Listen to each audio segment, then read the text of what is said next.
20 సంవత్సరాల క్రితం జరిగిన ఒక జ్ఞాపకాన్ని నాకైతే రెజినాట్‌గా మార్చమని చెప్పారు.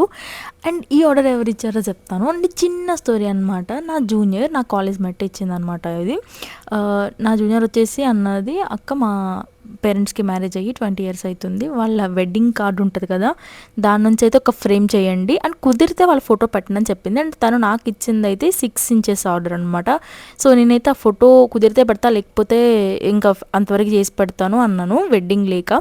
అండ్ తర్వాత ఏమైందంటే నాకింక ఫోటో కూడా పెట్టాలనిపించేసింది చేసినప్పుడు. సో, అందుకని చెప్పి నేను ఇంచెస్ పెంచుకున్నాననమాట. అంటే సేమ్ ప్రైస్‌కే నేను ఇంకా ఇంచెస్ పెంచాను నాకు అవుట్‌పుట్ బా రావాలని. అండ్ ఈ పింక్ బ్రూసీ లీవ్స్ అయితే కూడా పెట్టాననమాట అటు ఇటు. అండ్ గోల్డెన్ గ్లిట్టర్ ఎఫెక్ట్ కూడా ఇచ్చాను.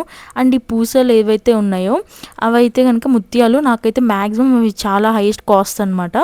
అండ్ అవి కూడా స్పెసిఫిక్‌గా అయితే తెప్పించాను దీనికోసం అని చెప్పి. సో, ఫైనల్‌గా నాకైతే అవుట్‌పుట్ ఇట్లొచ్చింది. నాకైతే చాలా అంటే చాలా నచ్చిందనమాట. అండ్ ఈ జ్ఞాపకం ఇంకా లైఫ్ లాంగ్ అట్లా ఉండిపోతుందనమాట. ఒక చిన్న స్టాండ్ కూడా ప్రొవైడ్ చేసినాను.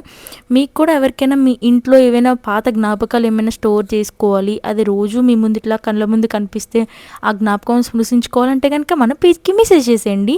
ఇలాగ ఫ్రేమ్స్ అయితే అవైలబుల్ ఉంటదనమాట. ఎప్పుడు ఫోటో ఫ్రేమ్స్‌కే కాకుండా ఇలా కూడా అయితే ప్రిఫర్ చేయండి. ఫోటోస్ అయినా ఏదైనా కూడా మనం ప్రిజర్వ్ చేయొచ్చు. బ్లడ్ ప్రిజర్వేషన్ అయినా, ఫోటోస్ అయినా, కార్డ్స్ అయినా కూడా.